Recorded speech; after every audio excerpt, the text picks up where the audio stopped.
Welcome, everybody, to another episode of Life Chronicles and Deep Dives podcast. I'm Mika Ranjit, I'm Cornelia. and she is Hi, all the Mike. way in Denmark. Yeah. How are you You are doing? all the way, you are all the way in United States.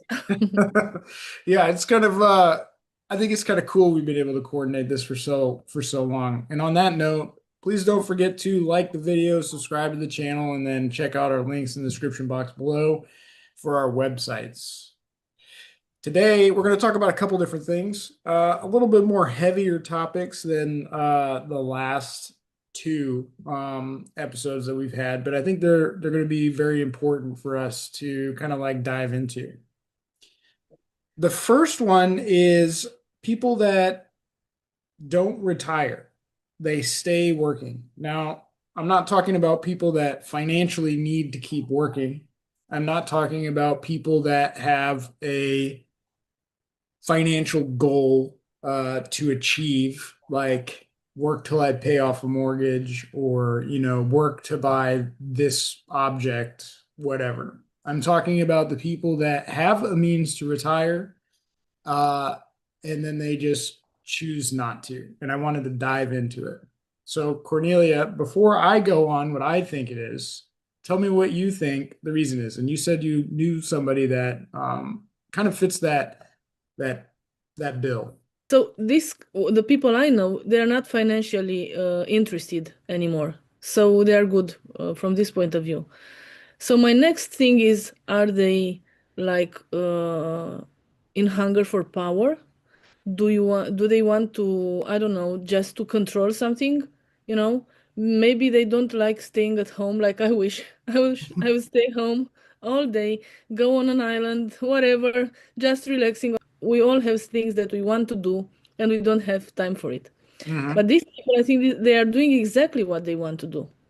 And Hmm. that's the secret here. Probably they found something that fits them, that feeds them as well. Hmm. So that's how I feel. Or they can be also greedy. Hmm. Not my friends, but some might be greedy. Hmm. And So then yeah, I agree.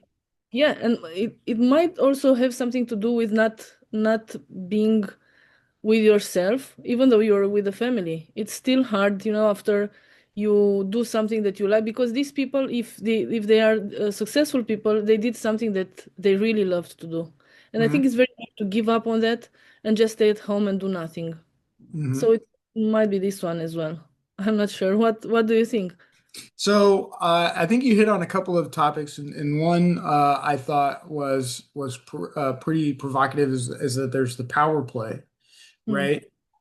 The other one is the becoming nothing part, which is also a pretty big deal. Yeah. So here in the United States, the previous generation before me and the generation before that, like everything was built on work, and you're told to go to work and do all of this, and that's how you have a measure of man. Did you work that hard? Did you do this? Did you do that in terms of like production, right? And there is like the human need to be productive or to do something. But I think it's a lot deeper. And like I said, I'm not talking about the people that financially need to keep working, which is more and more the case as taxes increase, governments keep paying for services or giving money away to people that don't necessarily deserve it. But that's, another topic that we've talked about at Yeah. length. And I could go on it forever, but today we're going to be talking You could. about specifically the people that are at work that are financially sound, that have the opportunity for a level of freedom, but they're willingly staying at work. And I think it's interesting because one, there is the power play. They've worked hard to achieve what they have. They probably climbed the ladder. They Mm. probably have, worked to get to the top or, near the top. And so what happens is that once they quit or they stop working, they retire, even though they'll have like they'll have a pension or, the 401k or Social Security, at least here in America. So they'll have like a fixed income. The fear is that they will become nothing. Mm-hmm. So they've had all this power, they've directed this thing that makes them feel good. When they lose that and they become nothing, then they have to cope with that. So while they're in their job, they're, you know, working, they feel good. They've taken this job and made it part of their identity. What happens when you try to separate a part of your identity from who you are is that it's near impossible. You see this at a smaller scale when people were like, oh, yeah, I used to do it this way at this job, or I used to do it this way at that job. That small little thread of connection that people have to their past and to how they used to do things, they're reminiscing on that, maybe in a good way, maybe in a bad way, but the thread of connection is there. So the two biggest things that I see are the power and the fear of becoming nothing. But a lot of them choose not to face that fear, and that's where they get stuck still working. They choose not to face the fear head on. Instead, they're like, oh, I'll give it another year. I'll give it another year. That's not an act of somebody that's like, thinking about a goal. That's an act of somebody who's afraid of that terminal date of when they're going to be able to quit. And what happens is on the other side of that terminal date is nothing. They become nothing. They lose all of their power. They lose all of their identity that came with that job, and they just become a person. And so I think that is a big driver. It's the fear, the challenge, and then becoming nothing.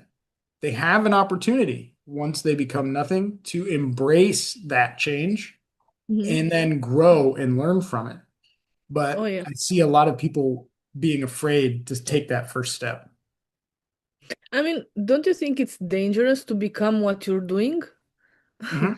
From this point of view, I mean, it's dangerous to identify with what you're doing, and in the moment that you're not doing it anymore, you don't know who you are anymore.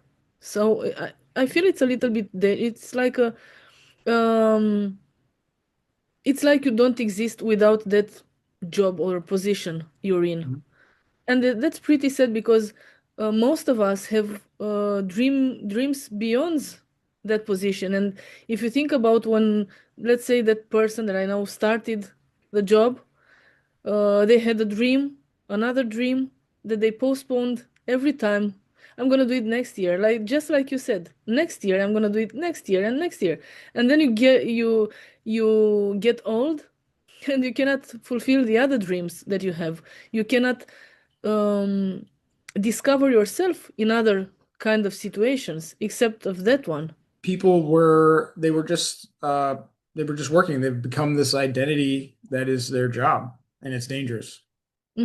Yes.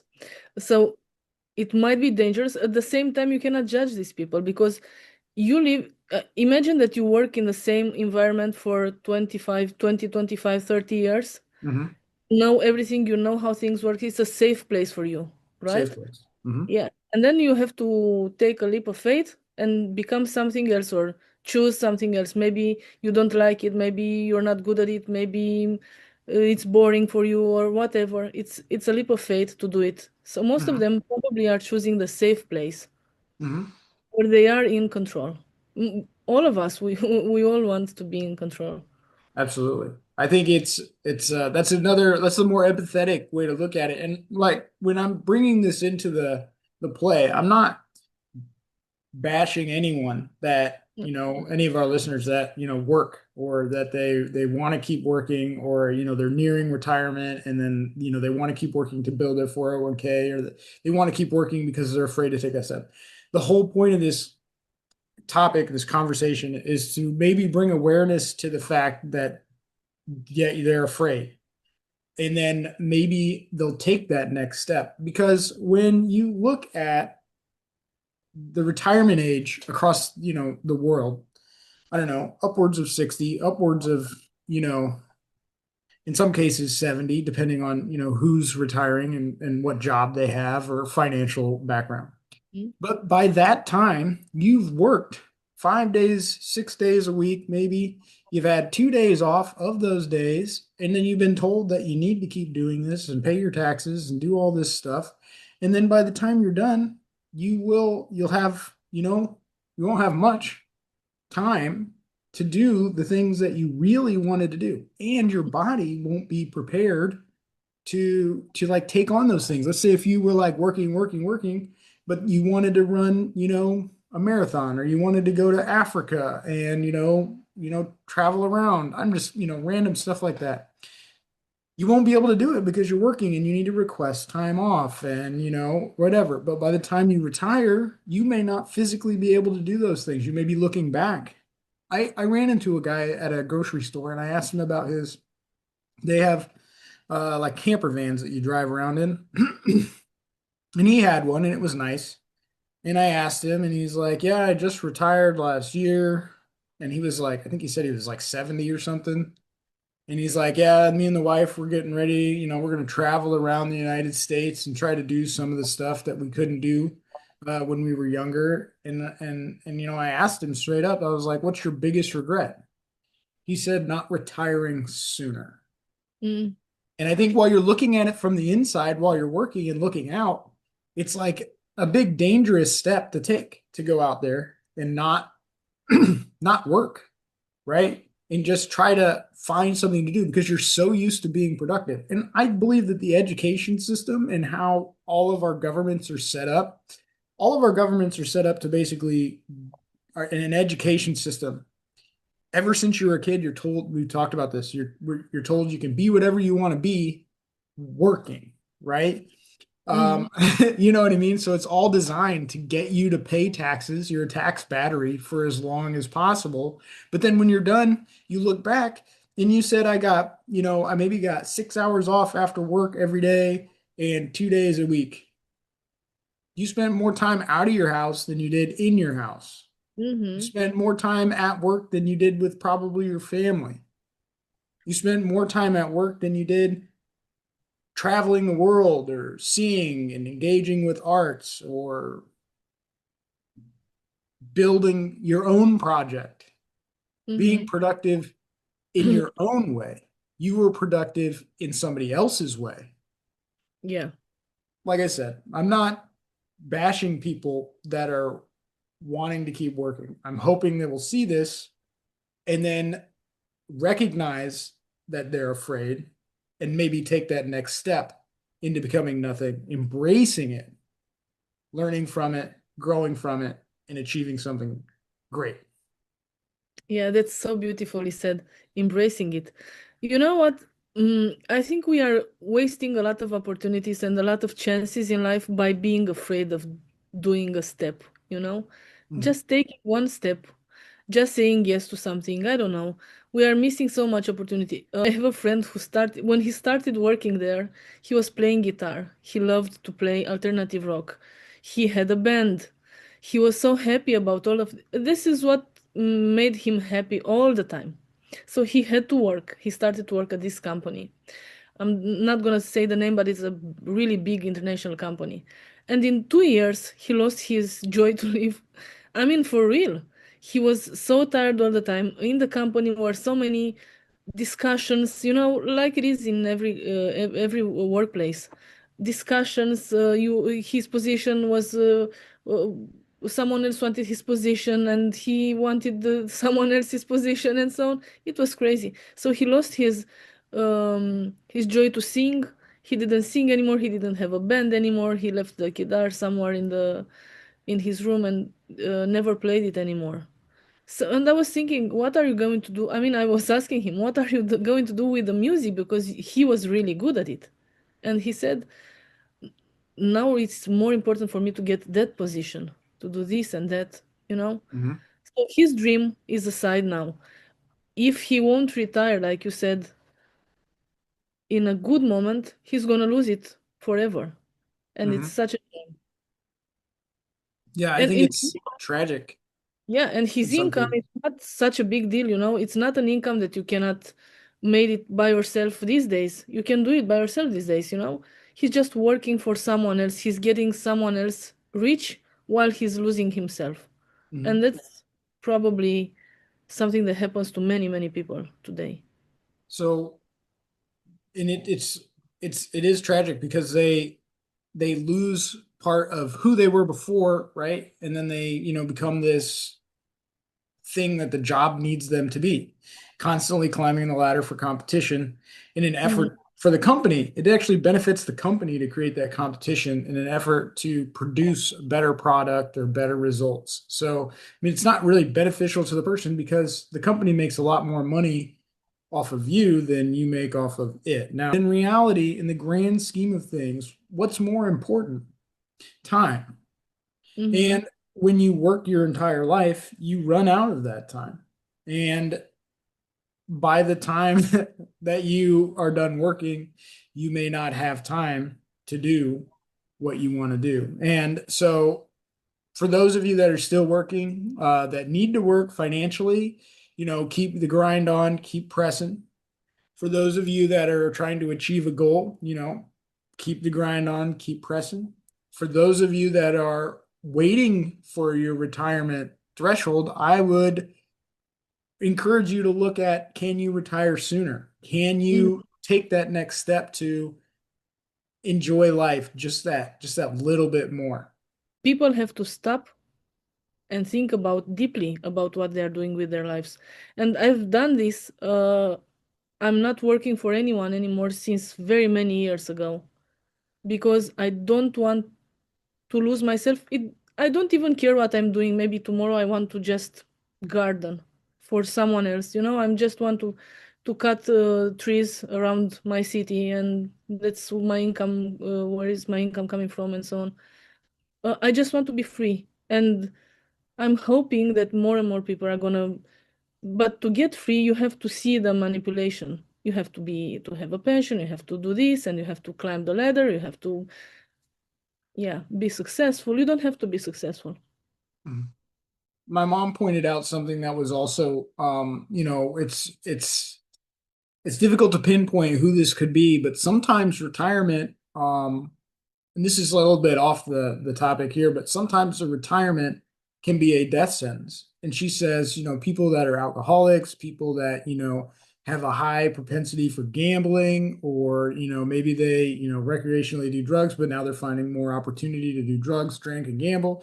She says that can be dangerous. And I can see that. Like if they retire, they then have all of this free time, and then their mind kind of goes back to where they are in that place, that vulnerability where they can get caught up in those negative activities. For those people that need the job, they need the work to maintain a level of sobriety or distance from a negative or antagonistic behavior. For those strong, stay strong and keep doing what you need to do.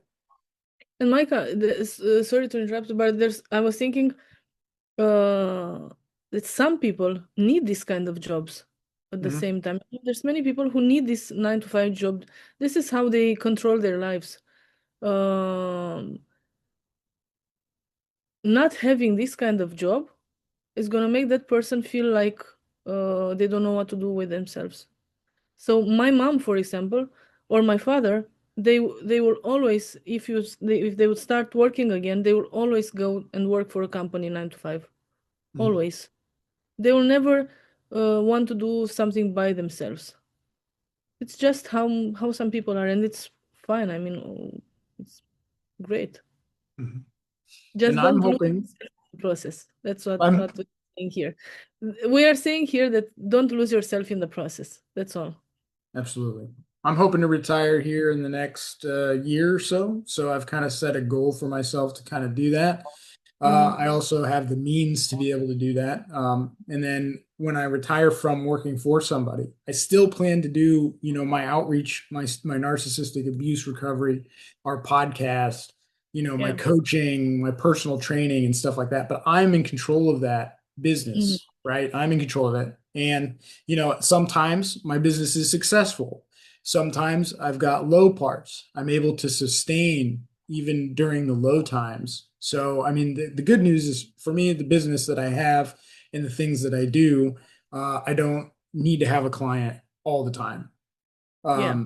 So I mean that's a plus, and I'm hoping that other people will maybe look into finding ways that they can take more control of their life rather than having their life in control by somebody else. I think we're going to switch now to the next topic, and I know these are both mine, but it's I was watching a Western the other day, Hostiles on Netflix, and it's a great Western movie.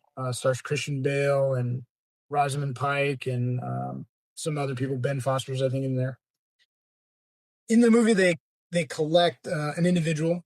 He's a prisoner. He's a soldier. He's an American soldier. As they're transporting these Native Americans to their homeland for burial. And in that, they in that time period, obviously a lot of people die. Um, and there was a nice soldier who was watching this prisoner, brought the prisoner coffee, then he unchained the prisoner. I mean, it wasn't smart, but he was being empathetic to this guy because it was cold and it was raining and he didn't have a tent and a fire, and they brought him coffee so he didn't freeze. The dude then tackled the man who brought him coffee. The prisoner attacked the man who brought him coffee, took his gun, and then the guy that brought him coffee, the soldier that brought the prisoner coffee, was like, "Don't shoot," and like put his hands up. And there was a pause there for a second, and the prisoner had the opportunity to not shoot and just run away, but instead shot this individual. So the topic is it's a very heavy topic. What makes people make the decision to kill someone? What do you think? You really want me to to give you an answer on this one? Oh my God. When you said, yeah, when you told me you want this topic, I told you I'm gonna think about war all the time. But now that you brought the movie scene, yeah, that's a very good question. But it was so intense because there was that moment of pause where he had the opportunity to just run away with the gun and still get away. He didn't need to kill the guy, but he Mm-hmm. did. So, I mean, and I watched another show on Netflix, American Primeval, which is a great mini series. And there's a lot of killing in that.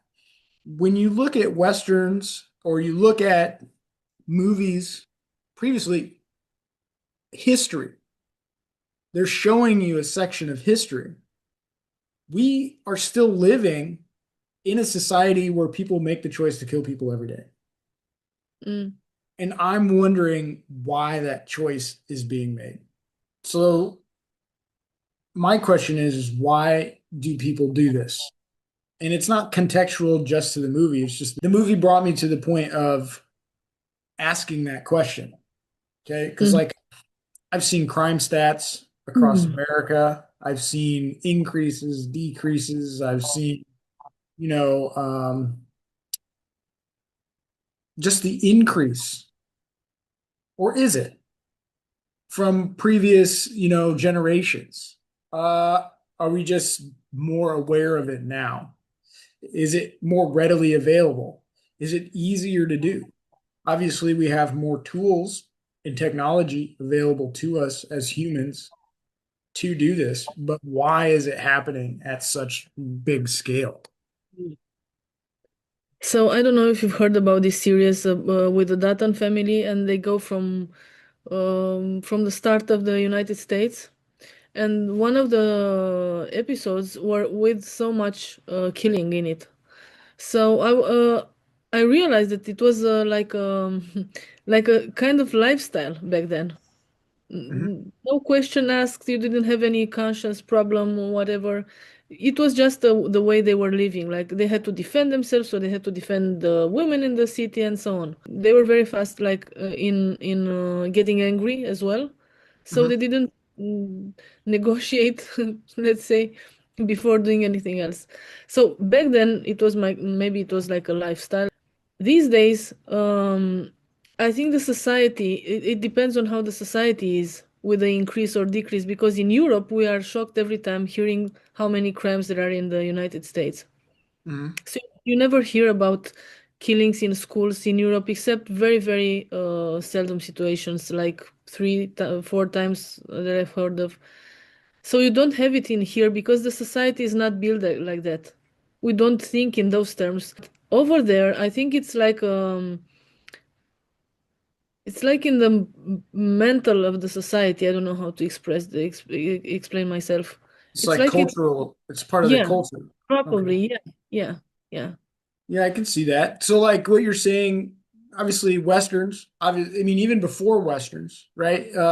Natives, if we go back even further, right? Developing humans, before they became Homo sapiens, probably killed in an effort to survive other humans, right? Because like humans generally flock towards others that are like them and then attack or defend against others that are not, right? Mhm.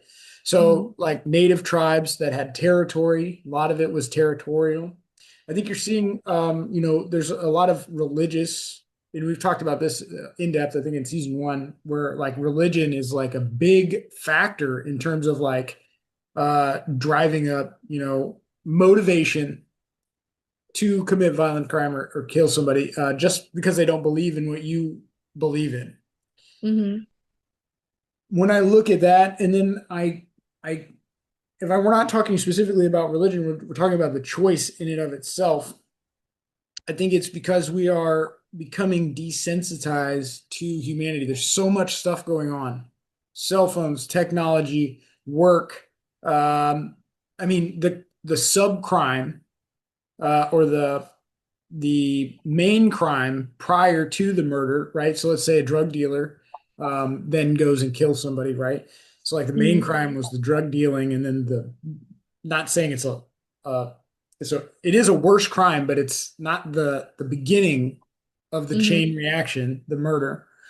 So I mean, there's that. There's what do they call those, like passion killings, right? In relationships where there's just that huge drive in that split second in that show, Hostiles.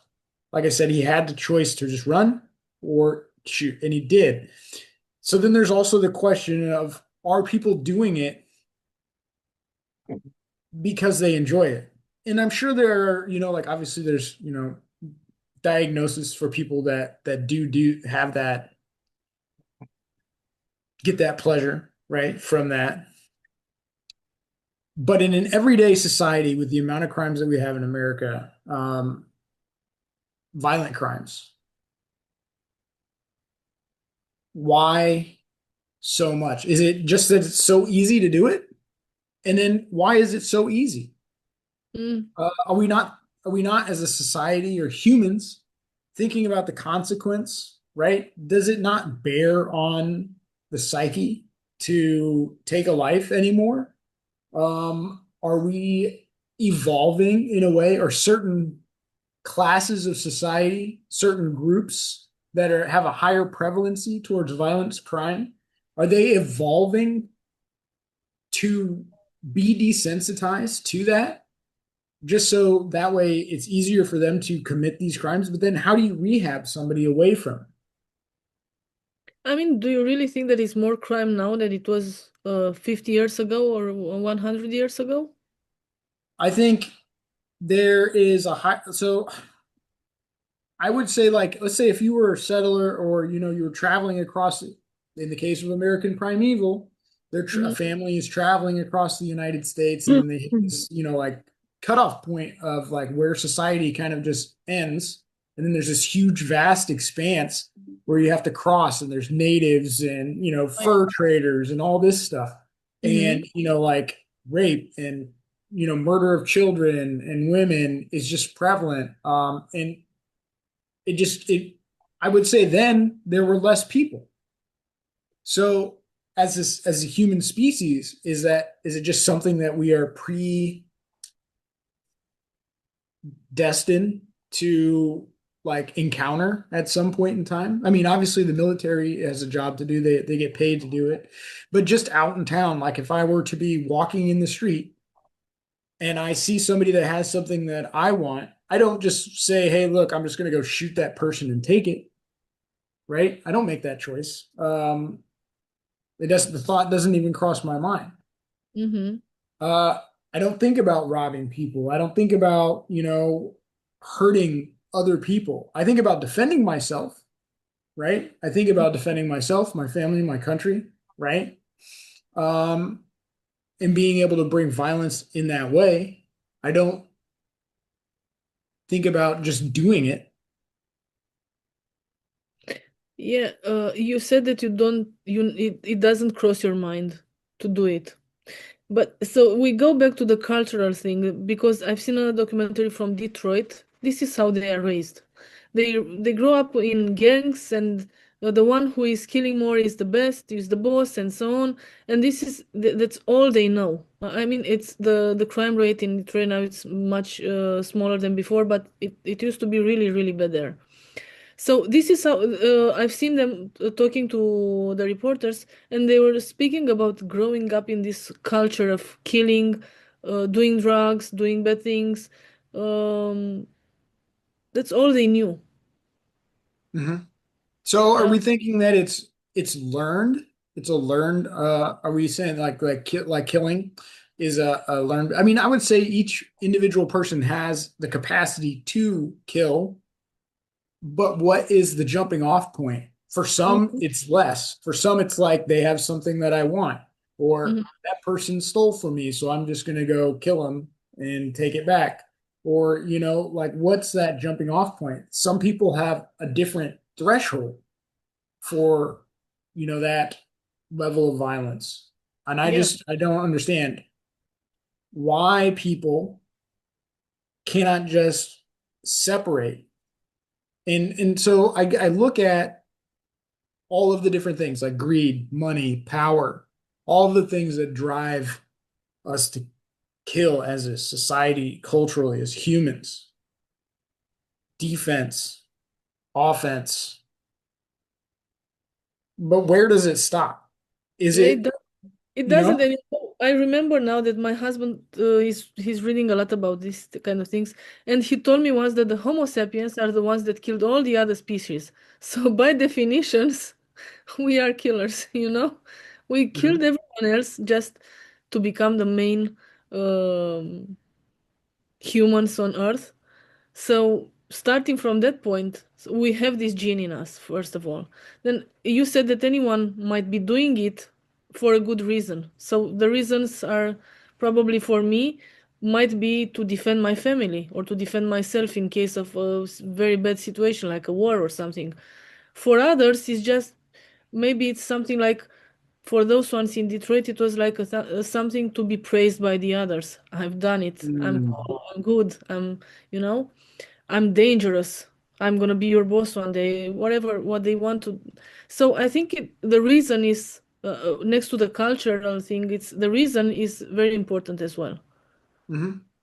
So I see like and a lot of cities in America, mainly where there's high populations of people, right, next to each other in very small spaces. A lot of those, uh, like big urban areas, cities, I'm not going to name them all, but like they're basically run by, one part of our government.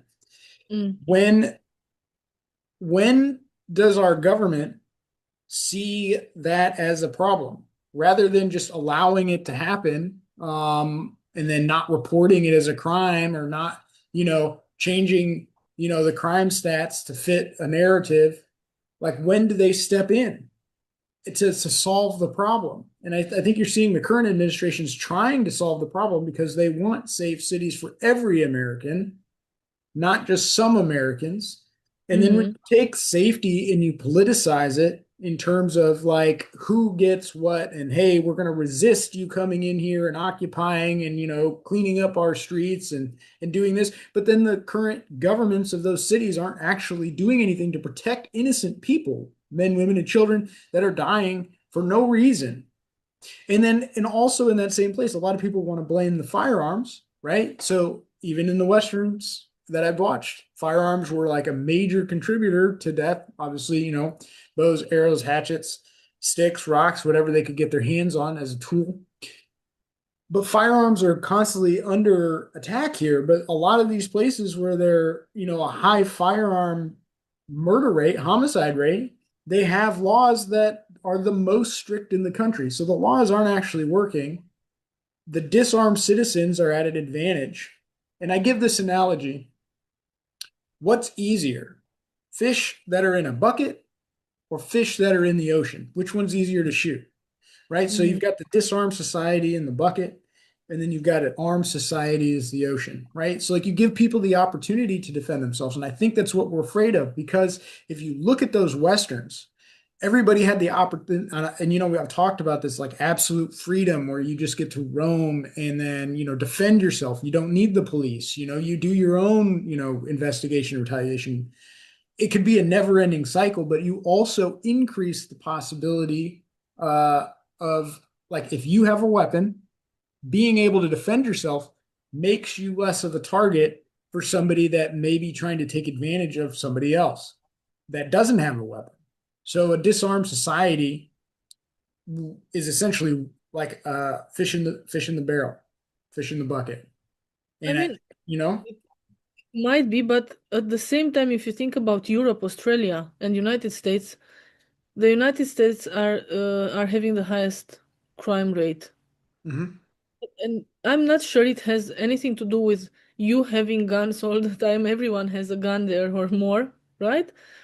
But it is this difference. Why is this difference? And is it just a coincidence that you have access to guns and you have the highest crime rate? Uh, I don't know. Well, I think the people that are committing these crimes in these cities, right, or in these locations. I mean, I'm not saying I've got a certain demographic laid out, but like the or a certain location, there's many locations that have this as an issue. When we put a lot of people together, and then you ban weapons or you make laws that prevent people like me, law-abiding citizen, somebody that doesn't want to get in trouble, somebody that Yeah. doesn't want to break a law to break another law Hmm. or break a law just to protect myself because I don't want to get in trouble. When you Yeah. create a society that people are afraid of their government because they can't do these things, Mhm. then the people that are actually with the guns are the ones that are actually breaking the law first. But you don't see the government going after them. They just create more laws and this and that go after the people that are actually following the laws. So, I mean, I didn't really want to go into like a gun argument in this, but I Yeah. think it kind of like draws to the same thing. Why are these things happening? Why are, big cities, you know, big, I mean, obviously you increase the population, you put people close together, you get hot tempers, but what makes somebody want to commit a violent crime? I mean, for sure, for some of them, it's pleasure. Have you seen that guy also in the United States who just took his, I don't know what he had and killed an Ukrainian on the metro? I did see that. Yeah. I mean, and Not like I've, that. It was nothing like it was his pleasure. mhm. I mean, I don't No. know if he was having mental health issues. I mean, that is a big problem, having mental health issues, drug abuse, whatever. Um, Mhm. but something like that, where he had a choice to do nothing and he Yeah. still made the choice to do it. Why? Um, and I think when I look at that, I also think about like crime stats. Are crime stats being fudged to protect a certain type of person and make somebody else look bad? Like, where does this go? How much are we trying to hide? Because I have a feeling that if we really dive into violent crime, uh, we'll find something, but I don't think they want us to find it. So I think they try to hide it as much as possible. And I know that this little segment right here, and I'm coming from a place of like empathy for innocent people, like the young lady on the metro. I'm Mhm. coming from a place of wanting to defend my family, but also wanting to obey laws at the same time. I'm coming from a place of not wanting to harm anyone. And even if someone is being violent towards me, it takes me a very long time to get to the point where I will react in an extremely violent way. So like at what point does somebody say, "Hey, look, I want to do that?" And I think pleasure's there. I think greed, Yes. the need, the drive for money, the fact that as a society we're being distracted by so many things, we're losing empathy for other people. I think, and that doesn't mean that I think that we should just take in everybody, or allow everything to happen.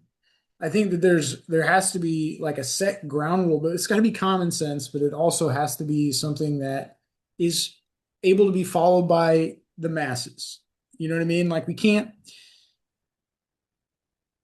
just can't let everything happen and then say that we're going to try to fix it and then never fix it.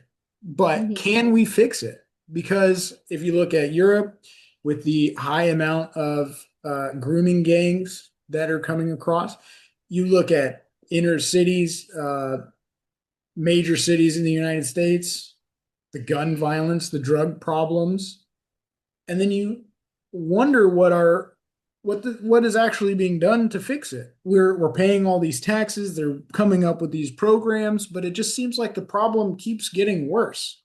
So I don't know. The violent crime issue, I don't know if it's increased more than, 100 years ago, but why hasn't it tapered down? The laws clearly don't stop people from doing something that they're going to do in the moment or that they've premeditated, right? Mhm. Yeah. So where in the human brain does that come from? And we've talked about dark triad personalities, Mhm. like Machiavellian, narcissists, psychopaths, then we've got sociopaths, borderlines, we talked about like all of these dark personalities, each person having different qualities that are attributed to those, just some at a higher scale on the spectrum than others, right? Mhm. Is that getting worse? Is it coming from the food? Is it coming from, media? Is it coming from pharmaceuticals? Are they I mean, making our brains weak? Like for what's the sure, for sure, the pressure is much bigger now than it was before on Mhm. anyone. Uh, so this might be one reason, but you said something about psychopaths and all these kind of categories of people. But I think, do you know that guy who killed that big boss from insurance company? I don't Okay, remember. yeah. Okay. Yes, I remember So that. I believe that that murder, of course, I'm not saying that he's done it right, but it came from a huge frustration towards the system. Hmm. And he's seen that no one was doing anything. No one was defending those people dying because the insurance didn't gave them the right to surgeries or treatments or whatever. And it was like an empathy crime, right? It might be considered like this. So I Hmm. don't think the crime is always going to be subjective. Okay. And that So try that to just like depends on how you look at it and then yeah. like where it goes, right? Because like that could be looked at as like a Robin Hood type scenario, right? Mhm. And Yeah. I'm not saying that that was, he should have done that. I'm saying that, if you look at it in that aspect, it's understandable. Mhm. Um, yeah, I mean, I it's mean, I get you're right. understandable where it's coming from. If you think about the motive, that's the motive. He was tired of seeing those people suffering, and now and he lived with this impression, and that's true because those bosses in the insurance company are very rich, are having great lives and so on, and they really don't have any empathy for the normal people. And he made this. I think he did it because he wanted just to signal this is a huge problem, but nothing changed after. I'm sure nothing changed Hmm. except I mean, his that's life. like gang violence as well, right? They make a choice to like, fight over turf. They make a choice to, you were talking about gangs, and I remember specifically when I was stationed in California, And I lived in this smaller town, like a little bit away from the base. And there was a homeless lady that kind of like hung out in this car wash all the time. And she would live there. And, I think she had some mental health. I mean, I'm sure she had mental health issues. And then I stopped seeing her there. Uh, and there was like a huge crime scene like the next day. Turns out that two like 17-year-old kids, in order to get initiated into a gang, stabbed this lady like 129 times in that car wash. Mm-hmm. So, Terrible. that's like why make that choice? And I just don't understand it. I mean, I guess each one is contextual because like that one doesn't gain you anything. So they did it for status. I can answer to this because I've worked with teenagers that age. They want to belong to a Mhm. group. And that's their only they don't know anything else. The kids who grew up in these neighborhoods with crime, drugs, whatever, they don't know anything else. So it's their only way to become something in life. That's how they think about it. This is how I'm gonna become something, or like stabbing that woman. They Yeah, I want to mean be. it's kind of sad. I mean, like, and I look at it and I know that I'm creating in this episode more questions about it um than I'm answering. And that's because I don't have the answer. I just want to talk about it because I want to find the answer. What is causing people to kill people? Um, and if you look at it from a drug dealer's perspective, like they're doing it to like get money or get their drugs back or somebody like did I, something. Right? But like, yeah. why is that? Why is that where we go? Right? Yeah, I don't understand it. As a woman, I'm watching a lot of crime TV to relax. This story about women, we relax when we watch crime TV. Most of the criminals were those very nice guys in the neighborhood, you know? Very Mhm. quiet, nice guys. You would never think about something like this. And then, bang, one day he's killing all his family, or I don't know. He's a serial murder, serial criminal. How is it called? Sure. I mean, it could be, yeah, he could be like serial, murder, like serial killer or something. Yeah. And I've seen one. I don't know where he was, but they found under his house almost 300 corpses over the years, and he was the clown of the community. He was to all of the parties. He was the nice guy helping everyone, and he had a double life, right? Killing Mhm. uh, in the nighttime. So that one probably is a psychopath. Mhm. But at the same time, I'm not sure if you go to trial, if you are a psychopath, are you still doing the sentence or are you going to a hospital? This is something I don't know, to like a crazy I, people hospital. I mean, I guess that would just be depend on the case because, like, I mean, most likely you'll probably end up in prison because psychopathy in and of itself isn't like a debilitating disease. And a lot Mm. of times it's very cold, calculated, emotionless, Yeah. and, charming. And that's where they get you is the charm, right? And so I think it's interesting to look into it. I think it has a lot to do with where people sit on the spectrum of their personalities, right? So what antagonistic dark traits do they have? How Machiavellian, how narcissistic, how psychopathic, how sadist, like when you put somebody as like a whole and then you start to create like, okay, so this person in this category of their personality is more of this and less of this and more, right? And you start to create like this picture of this person and this would be like a detective or somebody. This would have to be after the crime, but I mean, I try to look at people before and kind of like get an idea of who they are. So when I'm looking at them, I'm building that, okay, so we've got more of this, less of this, more of this, right? And those indicators, right, give a pretty good clue of, those are those people that are like in society, they're functioning, right? And then you have other people that are product of their environment. So we've got the personality aspect of it that plays into it. There's the product of the environment. So that could be like gang violence, or you grew up having, having to defend, land from, militias or attackers out of, whatever.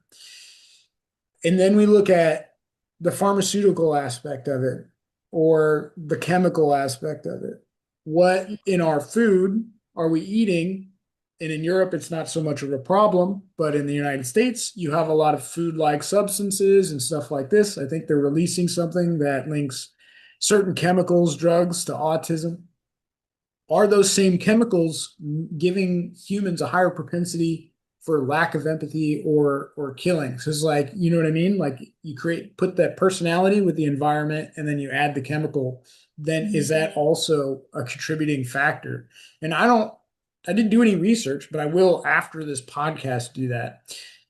If any of you guys that are watching have answers, or you have comments or ideas, don't forget to leave those in the comments section, because I know I threw a lot of why is this happening and what's going on right I think in this episode. it's a never-ending topic. And regarding the empathy, I read a study yesterday. They say that using technology makes you less empathic. So this might be as well a factor, because Mhm. scrolling and scrolling and scrolling makes you less empathic, which is crazy. I mean, I wasn't expecting that. So the children who are born, I don't remember the year, but after a specific year, and that are using a lot of information from the phones, from technology, they lack empathy. Mhm. And they may lack social skills and developing, interpersonal skills with other people, which could then drive up, they lack emotional regulation. That's a big factor. Are we teaching that? And we've talked about this in previous episodes where parents pass their kids off to surrogates. The parents don't really have a lot of time. They're working too much. They're doing this, they're doing that. And so then they don't pass on to their children emotional regulation or these kind of things. And so I look at it, lots of questions in this topic. Two very, very intense topics. Maybe the first one's a little bit lighter than this one. And I wonder if you And had any. we didn't get into the situation where people are killing from religious reasons. This Mm, is a whole topic. mhm. Yeah. Yeah, I There's mean, and we've talked about religion previously, but like, I mean, just that specific aspect of it, I think religion probably across the globe is the highest category it is, yeah. of killing, right? And then after that, it goes down to religion and then opportunity and then probably passion. So when we look at that, but we've got the laws on the books. The laws don't seem to be helping. But if we could find how to stop it, would it be ethical? Would it be like gene editing in vitro, or would it be like, how would you do it? Would it be a pill that you could take? And there's a movie called Equilibrium where they all take pills and then they don't feel, emotions or something like that. But they still, had people that were killing other people in that. But like, how do you stop it? And if you can stop it, is that a good thing? Or would the earth become overpopulated? And that's why it's tech, like, it's not, you can't charge somebody the future crime in America.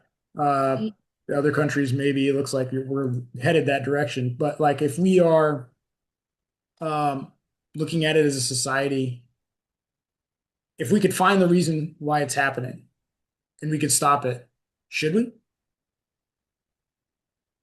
That's for sure. Any life matters. Absolutely. I agree. That's for sure. And I think one of the first steps that is now available to everyone, or should be, is education. Because if you take a look, these crimes happens, and I'm including the religious ones also, in the uneducated areas. So the people who are uneducated are more prone to doing these kind of crimes rather than the ones that are educated. Mhm. Absolutely. Well, thank you, everybody. I hope this has been a very thought-provoking and intense episode to maybe get, if you're planning on retiring, thinking about taking that next step. If you are, in a place where you want to think, deep dive into your own personal motivations, looking at individuals outside of your household and looking at crimes and trying to figure out why this happened, take a second to think about the innocent people. If you have any questions, comments, concerns, leave them in the comment section. Don't forget to like, subscribe, and check out the link in the description box below for our websites. And we're gonna try to do a new episode every Friday. Isn't that right, Cornelia? Are we gonna we're gonna try to put one out every Friday? But And just so everybody knows, Cornelia is the production designer, editor. She is the core strength of this podcast. It's her don't worry. baby.